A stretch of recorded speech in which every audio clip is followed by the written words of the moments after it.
Is antidisestablishmentarianism really the longest word?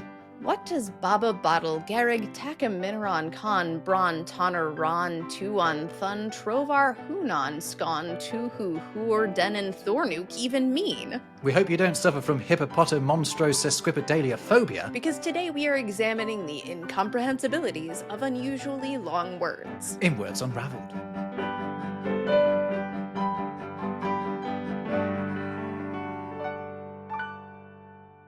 Welcome to another Words Unravelled. I'm Rob Watts from the YouTube channel Rob Words. And I'm Jess Safaris, author of etymology books, including Words from Hell and Once Upon a Word. And today we are going full Mary Poppins with some extra longitudinal linguistifabulations. Yes, in this etymologicalizationally huge episode of Words Unravelled, we're looking at the longest words in the world. Hey, not bad. Mm-hmm. Where do we start? I mean, it seems obvious to me to start with what is supposedly the longest word ever written down. All right, let's hear it. It's 189,819 letters long. That's a lot of letters.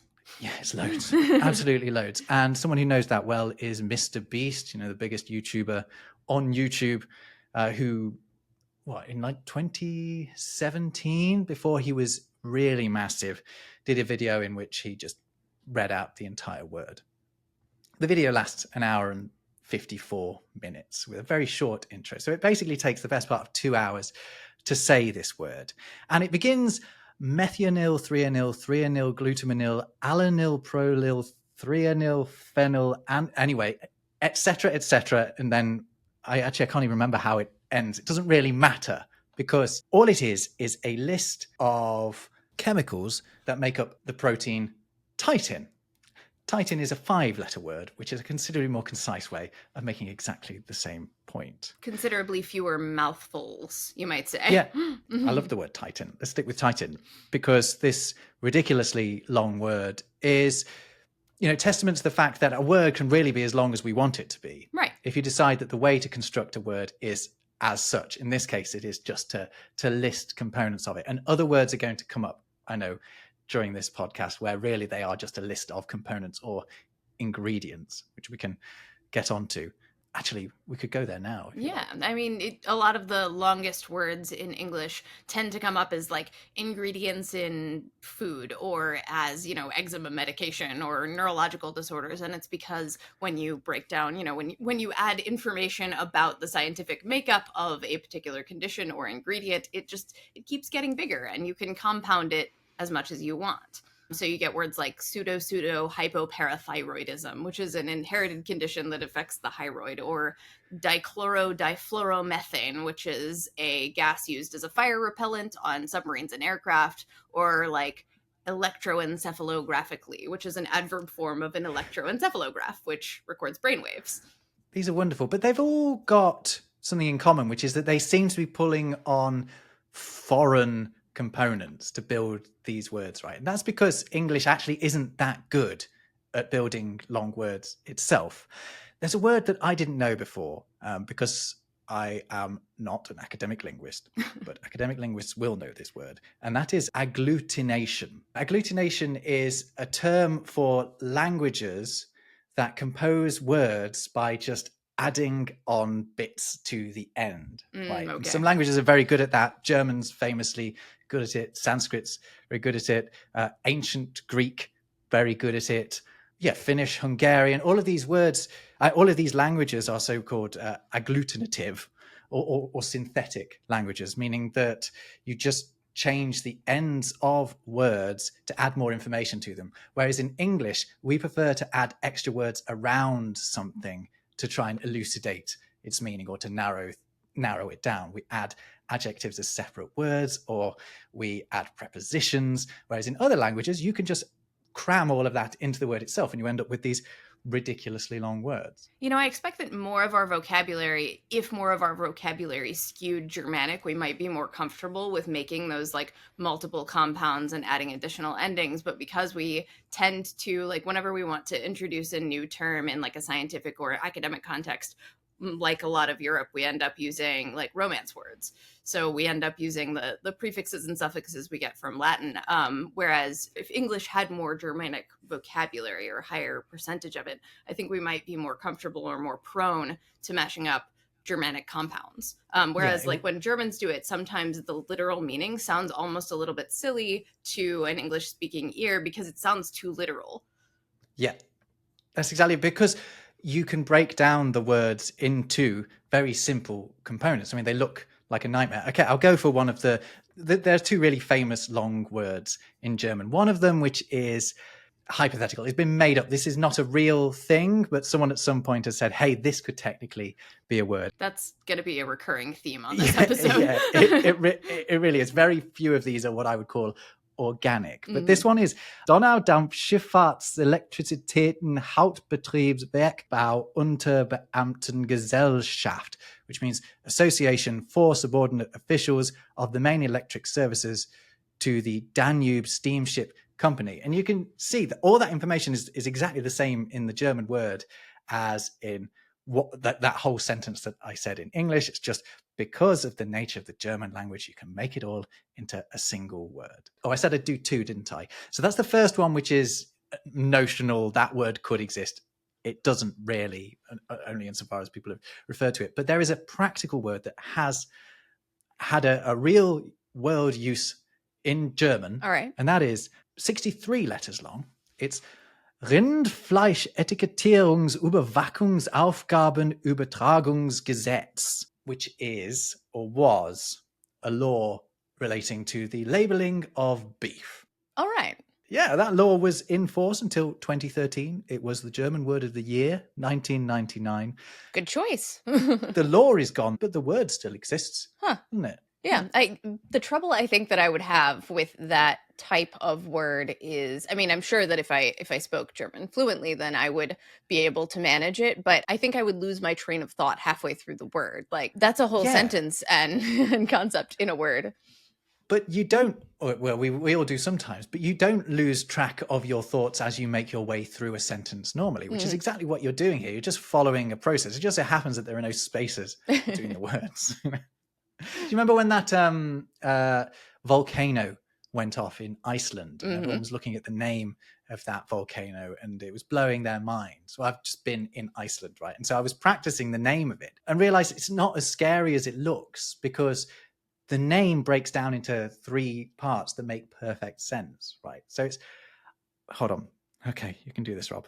I did have to say this on TV once, but I can't remember. I may do it wrong, so I'd rather hear you do it first since you've recently. There are some weird quirks of the Icelandic language. Like, so there are a couple of double L's in there, but they don't make a L sound. They make a kl sound. It's Eyjafjallajökull.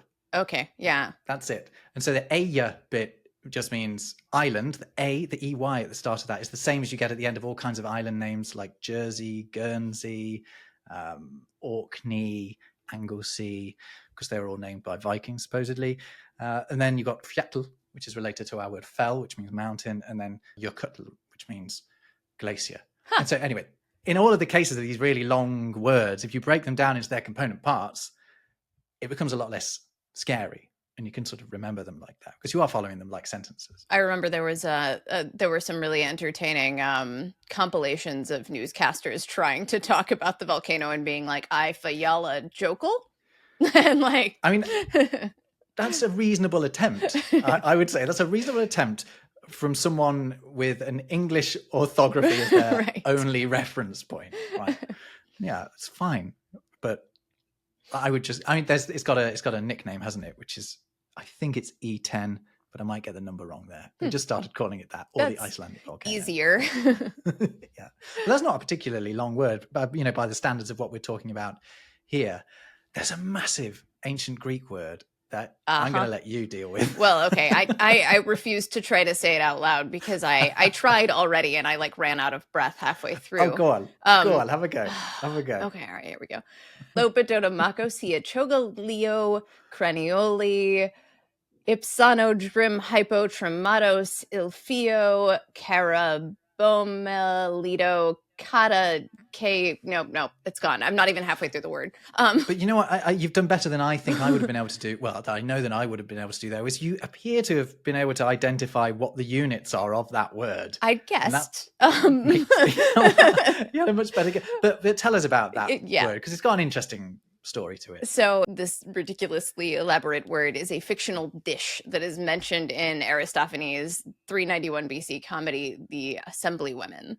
I think it's just called Assemblywomen. It's made up of 25 different Greek words, ranging from preparation methods like to pour over, to flavors and textures, meaning like sharp or pungent, and like traganos means crunchy, to ingredients including words for sharks, pigeons, blackbirds, hares, crabs, honey, and laserwort.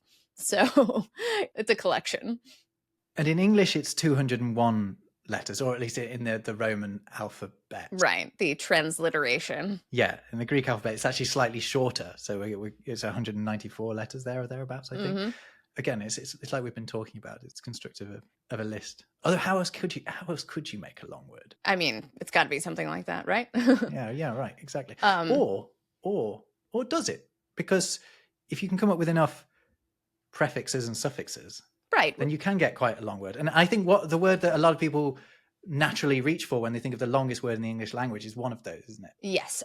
So I mean, it's not the longest word in the English language, but it is one, and it's an example and an iconic example of a non-scientific word that doesn't exist in like clinical environments, and it's actually like has a practical real life use, or at least it had one, and that was antidisestablishmentarianism, which is a double negative that emerged in 19th century England. Well, tell us a little bit about its history. It has to do with the Church of England, right? That's the establishment in antidisestablishmentarianism.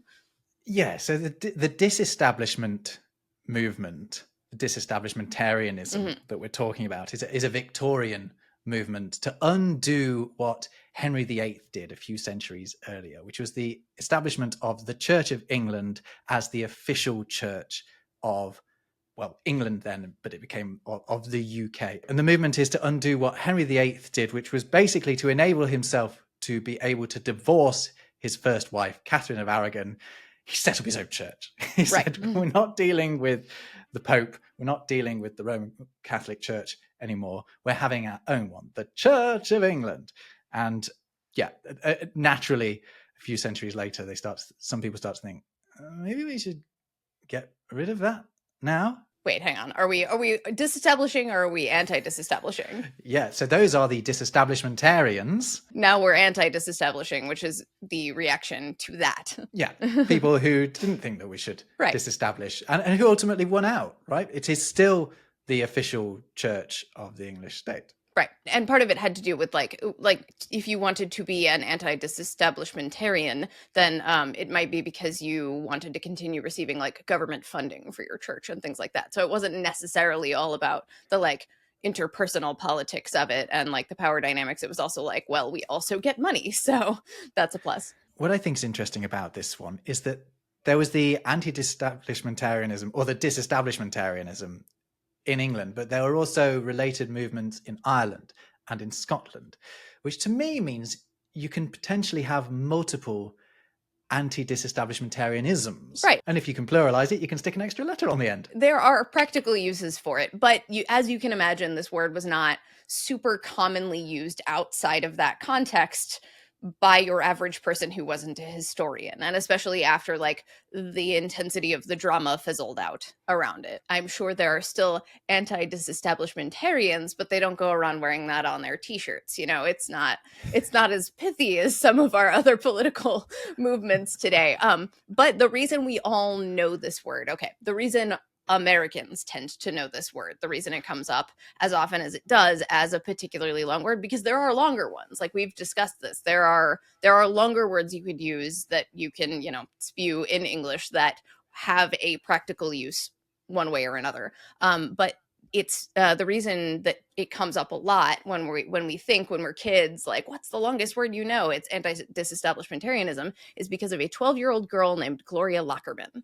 In 1955, there was an episode of the game show, The $64,000 Question, and Gloria correctly spelled the word on the show. She won $8,000, which today I believe would be like $92,000. She became a sensation overnight. She would return for another episode of the $64,000 challenge, which is the same show on a different night, and correctly spelled the sentence, "The belligerent astigmatic anthropologist annihilated innumerable chrysanthemums." At the time, she was up against a boy named David Douglas competing for this $32,000 prize. It was a tie. They split the money. And she could have come back for more and done it again, but her grandmother advised her to take the money and go. But she was like a sensation. She was interviewed for several issues of Jet magazine, which you can look up. She was on several shows. She was interviewed by newspapers. She led parades for a little while. She was on the Martha Ray show, which was a huge deal. Oh yeah, the other thing that made her especially notable in the public eye is that she was Black. And like a lot of people didn't like that she was getting all of this attention. People rebelled or got angry or sent in ugly notes to the Martha Ray show when they had her on. But she was such a cultural sensation that she was on even more popular shows like The Honeymooners. They mentioned antidisestablishmentarianism as a word on that show because of her impact. There's a little asterisk here. There was a lot of drama around the $64,000 question, which caused it to be canceled. There was a scandal around how various contestants had been coached or controlled. So, for example, the kids who were participating in the spelling challenges were sometimes given a list of words to memorize, but it could have been it was something like 600 words. So she still knew how to, you still would have had to know how to spell that in the moment on live TV. And either way, her impact is I think it's so cool that this little kid gave us that word as a cultural fixture. It is amazing, isn't it? Mm-hmm. I think that there's the second thing that second challenge is more impressive than right. Because anti-disestablishmentarianism is actually quite self-explanatory if you're really good at spelling things anyway, but those other ones, chrysanthemum. It was such an interesting moment in history too, because the actress Patty Duke, who would end up going on to be famous for playing Helen Keller in one of the more famous portrayals of her, was also on the show and ended up having to testify before Congress. I believe Gloria did too, and that was televised as well. So Gloria ended up kind of going quiet after that, but apparently she became a school teacher and continued to teach the next generation how to spell. Very good. Mm-hmm. Very good.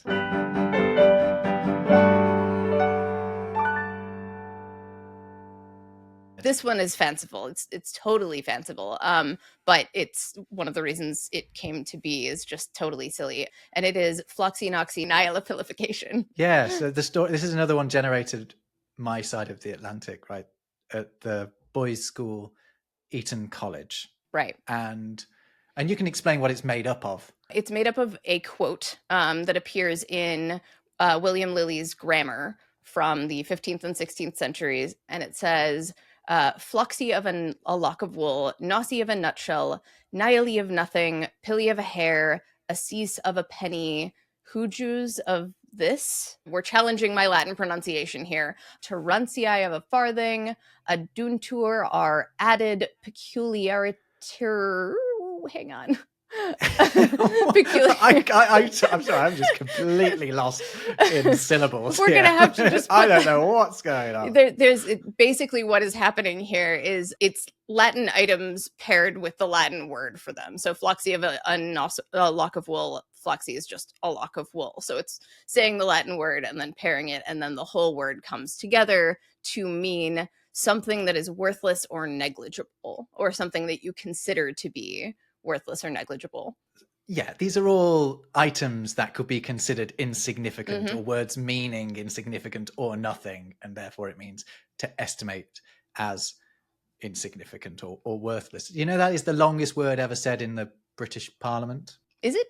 Yeah, it was said by an MP who's no longer an MP, actually. He lost his seat at the last election, or he may have resigned just before it. I can't remember. His name's Jacob Rees-Mogg, and he's something of a throwback himself. But in a speech a few years ago, he was talking about the European Union, which he was not a fan of, and was one of the leading figures in Brexit, I think you could say. And he said, "Let me engage in the floxinoxynihilopilification of the European Union. Yeah, it was very funny. That's very funny. Amazing. I don't know if he went to Eton. That's worth me just looking up. Rob goes to Google. Hold on, what school? I mean, that might be why I've seen it mentioned more frequently in recent years, and I wonder if perhaps that's why. Oh yeah, he went to Eton College. Indeed. Excellent. Yeah. Well, he's always dressed in a, I think I once heard him described as a haunted pencil, something like that. I can't remember. Haunted pencil. That's a fabulous insult. Was that him or was that Stephen Merchant said he was described as? I can't remember that. But he's always dressed in this double-breasted suit. He does look like what a lot of Americans might imagine the average English person looks like if they've never been there. Mm-hmm. Jacob Rees-Mogg is very unusual and at times divisive man, but he did use the longest word ever used in the House of Commons. You got to be famous for something. Yeah, indeed. I don't think it'll be the only thing he'll be remembered for, but it might be one of them for sure. Literature has given us some of our longest words too, right? So we've got like Shakespeare's Love's Labour's Lost has honorific abilitudinitaribus. That was close. This is one of those words, a lot of the ones with the tatibus, the ibus thing at the end, when you see that you go, oh, okay, this one's been made up as a joke, right? It did exist prior to Love's Labour's Lost as well. It's also a real medieval Latin word, kind of like it's not so much used in conversation, kind of like antidisestablishmentarianism doesn't come up that much aside from talking about it as a very long word, but it means the state of being able to achieve honors. So we've got all these affixes and compounds to make it up. In practice, it's mostly tossed around among scholars and poets for being pretentious or just too darn long, which is kind of the joke in Shakespeare's play. And it's also this is funny. So I'm gonna say a word, and apparently our British listeners will find it slightly offensive, but I promise this word has existed in English since the 15th century, give or take. No, since like the 1200s. But a nonce word. It is a nonce word. I know that is also an offensive word in English, but I didn't know this until I made a TikTok video about it the other day, and all of my British followers were like, "Oh God, did you just say that out loud?" But a nonce word. It's not swearing, but to call someone a nonce is a very, very horrible thing to call them. Let's leave it there. You're on the internet. If you're watching this on YouTube, you can Google it if you want. Don't. No. You can Google it if you want, but in linguistics, just know that it's the sort of word that would make me blush. But in linguistics, it means a word that appears basically only once for a certain purpose. Like it's in a particular context and it's contextually tied to that context, or it only shows up kind of once, And there's another really good one of those in there from James Joyce. Oh, yes, absolutely. And I think I can say this one out loud. I will try again twice.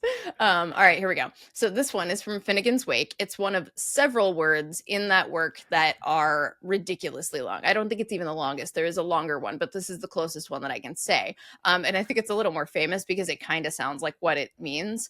Kind of. I'm looking at it now, and I have no idea how you're going to go about trying to say this one. Here we go. I have absolutely no idea. I'm trying. Here, right. All right. Big round of applause, everyone, if she gets this. All right. Baba Bottle Garg Taram Minaron Khan Bron Tonner Ron Tuon Thun Trover Hunan Skon Tuhu Hur Denon Thurnuk. Thank you. And what this is. How many characters is that one? That's a great question. 101. It's deliberately 100 plus 1, actually. Yes. And it is meant to put into a word the sound of the thunderclap that accompanied the fall of Adam and Eve. So it contains several words for thunder in different languages: Hindi, Japanese, Greek, French, Italian, Romanian, Portuguese, Swedish, Danish, and Irish. And then it's said to contain the word babble, the Hindi word for rumbling, or an Irish word for cracking. And it is a nonce word because it only exists in this citation this usage by James Joyce in Finnegan's Wake. And in Finnegan's Wake, that also makes it a hapax legomenon, which is when a word appears once only in a particular context. Say that again for me. Hapax Hapax. legomenon. Is that one word or two? Two words. It's Latin. Oh, okay. I thought we got another long word there. So a nonce word, while it's made up for a particular situation, this is also a nonce word. A hapax legomenon is all about context. So, for example, if this is the only time I say the word hyena in this podcast, suddenly that word I just said is a hapax legomenon in the context of this podcast, whereas it's not a nonce word because it's not made up for this particular context. I see.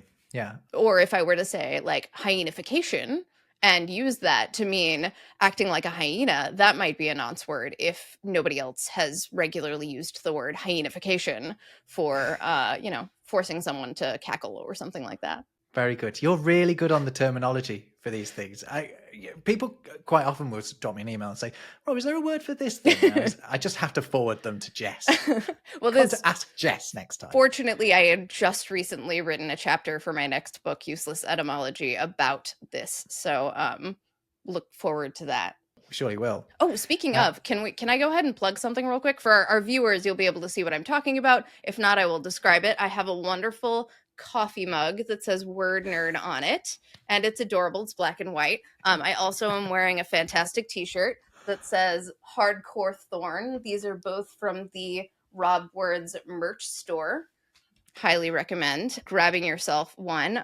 They're a lot of fun. This is very comfy. This is the women's fit. It's a little roomy, but once I wash it, it'll shrink right down. I would say everyone get a colleague like Jess who's supportive like that. Look at my little face. I'm so chuffed that you've popped that on and you've got your coffee and your Word Nerd mug. By the way, I have to say I'm also wearing some more of my own merch. Oh, I love it. This is one that I have only just designed and put up there this week because I am doing a new video about runes. Ooh. So this is along the same lines as the Hardcore Thorn one. This one says, I think it's a bit sweaty. Hold on. Is it sweaty? That's okay. It says, for the win. Oh, that's great. For the win. Indeed. That's yes. so good. The Old English character win, which made a W sound before we started using a double U to make that same sound. Yeah, go to robwords.com/shop if you want to kick yourself out as, what was it you did last time? You said as demurely and mindfully. Very mindful. Very cutesy. It took me weeks to get that reference. I was so embarrassed. You were on the radio, weren't you, to talk about something like that? Yeah, BBC World Service. They called me up and were like, "What do you comment on why we're saying demure?" Which, just FYI, like some people aren't quite getting it. It's by a trans creator named Jules LeBron, and she very much lives out loud. She's got a big personality. She's like hangs out with drag queens. She's a live out loud kind of lady, but she used this term to sort of like turn it on its head. And that's what I told the BBC is like, it's taking this word demure, which has kind of historically put women in a box, and using it in a humorous, ironic, and fun way. And she said it was because in the past she's worked in like retail where you have to show up in a certain way at work instead of like being yourself or living as elaborately as you want to. So I don't know. I love it. And it's also like it's used with both irony and love. Yeah, I completely missed this meme. And I had independently thought, at one point I thought, aren't people using the word demure a lot? And then later I thought, aren't a lot of people using the word mindful a lot? I'm kind of using it wrongly as well. Like, I think it's all the same phenomenon. I always get left behind on the cultural phenomenon. I mean, it's a TikTok meme. I am more active over there than you are, I think. If you are active on TikTok, listeners, viewers, come join me. It's a lot of fun. We've got a good little etymology community over there. Yeah, when I used to hang about on there a little bit more than I currently do, I was always just basically on Jess's channel. Aw.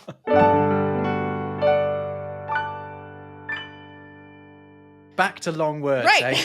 And their incomprehensibilities. Yes, that's a great example of one of the ways that we can use our suffixes and prefixes to make especially long words in English that we can actually use in everyday environments, rather than having to squish in floxy-noxy-nihilopilification. Yeah, exactly. Incomprehensibilities. Uncharacteristically is another good long word that you might realistically use. Those are both 21 and 20 letters long. Disenfranchisement as well. 18 letters. Counterproductiveness, inapplicableness, Ooh. unintelligibleness, and you mentioned incontrovertibleness, I believe. No, I didn't. Oh, You okay. can have that one. Well, the ness ending, like it's the friend of every Scrabble player if you want to keep extending your words. Yeah, and you can also kind of jokingly make a lot of things long by just having isation. Oh, of course. But if all of these long words are making you feel a little bit uncomfortable, it's possible that you have a fear of long words, which in itself might be triggering. Mm-hmm. Tell us about it, Jess. Yes, the word you're referring to is hippopotamonstrosesquipedaliophobia. Ooh, first time. Very good. Very good. Close. I stumbled a little bit, but I got there. So this is a fanciful word for the fear of long words. Sesquipedalia was a Latin word for something a foot and a half long that was genuinely applied to long words because when written across the page, they're, it's a little hyperbolic, but a foot and a half long. If you could imagine like a big medieval manuscript with the words written in black letter across the page, perhaps they could reach a foot and a half long. But hippopotamonstrosesquipedaliophobia is intentionally fanciful and quite recent. The hippo and the monstro are mostly just extra hyperbole. You mentioned sesquipedalian as well. That's a great word, Yes. isn't it? Mm-hmm. And that's one for every word nerd's arsenal. Yeah, it is given to using long words. A nice antonym of that is oligosyllabic. That I'm assuming shares a root with oligarch or oligarchy. It does. Mm-hmm. Yeah, exactly. Oligo as a prefix means few. Mm-hmm. So oligarchy is ruled by the few, and oligosyllaby, or something being oligosyllabic, means it has few syllables, ironically. That's an excellent pair to have in your arsenal. So we mentioned volcanoes earlier, and I would like to touch on one word that will definitely come up because a lot of people know it. If they know unusually long words, it comes up a lot. It's pneumano ultramicroscopic silico there it goes. Pneumano ultramicroscopic silico volcanoconiosis. I didn't even make it through it, but I tried. I've been practicing as well. Let me have a go. Pneumano ultramicroscopic silico volcanoconiosis. There we go. Very nice. All right. I cheated. I put hyphens in it to break it down because again, it's another one of those where you can just break it down into its parts, and it becomes a lot easier to say. But if you want to make your life even easier, you can just say silicosis, which means exactly the same thing as that long. How many characters? 45 letter long word. What does it mean, Jess? It is a pseudoscientific word. You notice the volcano in the middle of there. It doesn't sound quite as, scientifically legit, you might say, as as other ones. But it's meant to emulate one. It's an invention of Everett M. Smith, who during his reign as president of the National Puzzlers League opened the organization's 103rd semi-annual meeting by introducing that word. And it's an extension of a real medical term, pneumoconiosis, a lung condition caused by inhaling dust. So it's like pneumon and conus, lungs, dust. He also added the Latin ultra, which means beyond, and then microscopic, and then the word volcano. So it implies a theoretically real condition where you have a lung disease caused by inhaling very fine ash and sand dust, as of a volcano. For example, Eyjafjallajökull. Yes, that. That one. And another genuinely scientific word, because it is the name of a creature. Actually, it's two words. It is the longest binomial name for a creature, right? And it is Mixococcus, so that's the first word. Mm-hmm. And then the second part is Llanfairpwth gwyngyth gogeracwindrobwth clanticilio gogo gochensis. That feels like a hybrid word. It's a hybrid word insofar as almost everything we've talked about is to some extent a hybrid word. Yes. But what that is the name of that Welsh village with the really long name, Llanfairpwth gwyngyth gogeracwindrobwth clanticilio gogo goch, just with ensis on the end, because that is where this particular bacterium was found in a soil sample from Llanfairpwth gwyngyth gogeracwindrobwth clanticilio gogo goch. I'm just impressed that you managed to get that one out several times. Practice. It's just practice. All these things are just practice. Yeah, but that is the longest accepted binomial name for an organism. So if you were to come across it and needed to explain it, then you would have to use that term. That's important to know. All of this. Very important to know. I think that's where an ad break goes in, don't you? That's important to know. Dum, dum, dum, dum, dum.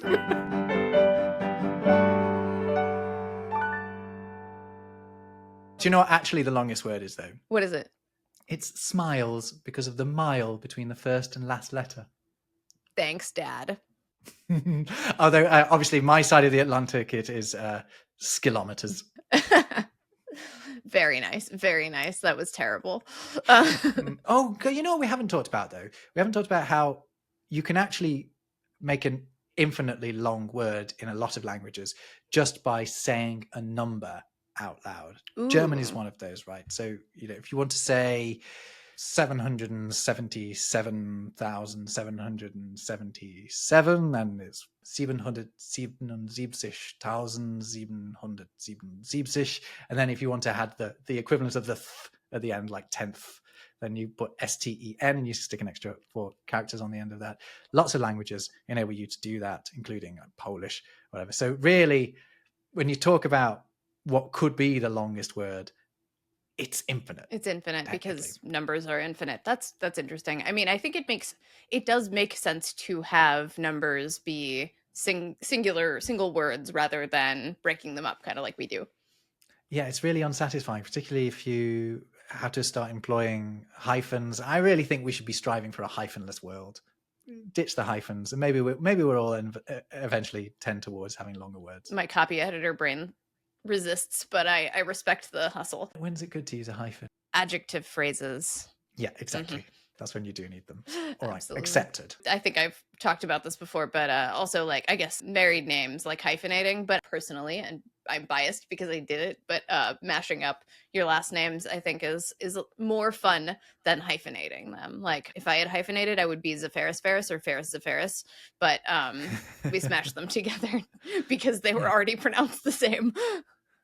Another good word might be portmanteauization. There you go. Hey, and that's a nice long one, right? Yeah, exactly. Mm-hmm. Well, Jess, I think as we're sort of nearing the end of this episode of Words Unravelled, perhaps you can give us a bit of homework, because I would like to come away from this episode with some new long words that I can baffle and impress my friends with over the coming days. Can you furnish us with some? So these are going to be a little bit shorter than the floxy Nazi nihilipilifications of the world, but some useful words that you may actually find a use for in the world would include words like filipendulous, which means hanging precariously, like hanging by a thread, a filament, plus the word pendulous as in hanging. Highly recommend working that in if you can. Another one that I came across recently was omphaloskepsis, which is literally a word for navel gazing, which I'm sure you've heard of. Done it a bit. It's often used as like in a joking way today, like being overly self-reflective or absorbed in a self-indulgent line of reasoning. But omphaloskepsis is actually a thing that has been used in meditation, in yoga, in Eastern Orthodoxy. There are statues of monks on Mount Athos in Greece that were called omphalophysicians by later historians because they quote unquote pretended or fancied that they experienced celestial joys when gazing on their umbilical region in converse with the deity. Wow. So there's a genuine school of thought that staring at your staring at your navel would somehow give you magical insight. I feel like my neck would get tired after a while. Yeah, it's not good for keeping the chin toned either. Mm-hmm. I like that one. But just say it for me one more time. Omphaloskepsis. Another one is myrmecophilus. Have you heard of this word? Myrmecophilus. Mm-hmm. No. If you are myrmecophilus, you may be fond of or preoccupied with ants.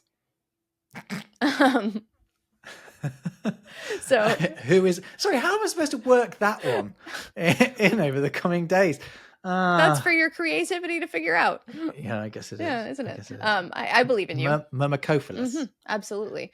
So like it does actually have a scientific application. It can describe environmental factors and like symbiotic relationships that help ant populations grow, but it means like ant loving, that philos ending, of course. If you really like ants, which I mean, to be fair, I did for a little while. My husband was interested in collecting ant queens, and you can start a colony by if you find an ant queen. So I was able to, my vision is a little better, so I caught a lot of them, and so we would have test tubes with ant queens and colonies. The quote for this episode's thumbnail is definitely going to be, my husband was interested in collecting ant queens. You can't just toss stuff like that out, Jess. Any more for any more?